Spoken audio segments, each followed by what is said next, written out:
The first thing Christina Grimmie wanted me to know is that she had no idea who I was, had never heard my music, and wasn't even remotely nervous about jumping aboard my band's tour bus for a few weeks.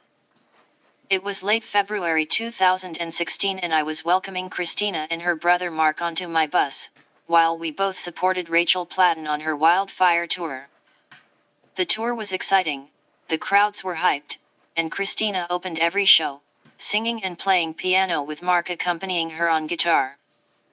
Mark was also her tour manager, a friendly, hard-working kid, eager to be a road warrior. The tour began in Texas and we trekked through the South, up the East Coast, through Atlanta, Philly, NYC, and Toronto.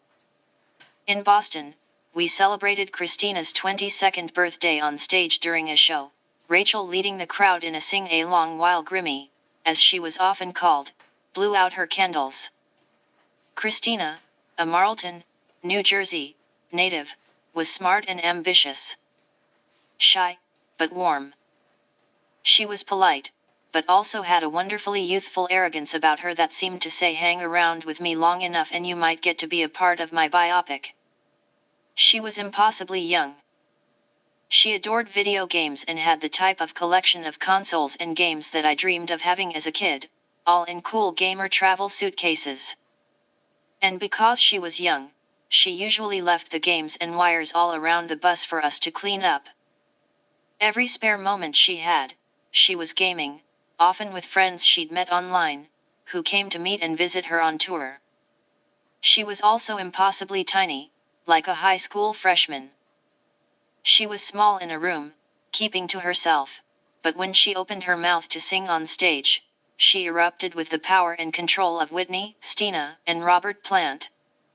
She could sing like hell. She sang Miley Cyrus' Wrecking Ball each night on stage, a song that had made her famous from her first audition on The Voice, and nailed it confidently, powerfully, gracefully. On June 10, 2016, Christina Grimmie was gunned down by a deranged fan during a post-show meet and greet at the Plaza Live in Orlando. Mark was right there when it happened, tackling the gunman after the shots were fired, but it was too late. Christina died the next day. She was 22. I was terribly saddened to learn about Christina's death and instantly remembered how sweet and talented she'd been. It was a shock, and later I realized I'd never known someone who died from gun violence. The suddenness, the senselessness, and the permanence was sharp and cold. The following night in Orlando, less than 4 miles away from the Plaza Live, another gunman took the lives of 50 people in a gay nightclub. Soon after, I saw an upsetting Google Trends graph that suggested, based on past gun tragedies, America would forget about the killings in Orlando in 2 months. 2 months. This can't be. Please spend some time this week, reflecting on your life and your loved ones. Consider how you might get involved in fighting gun violence and in helping to implement common-sense gun laws.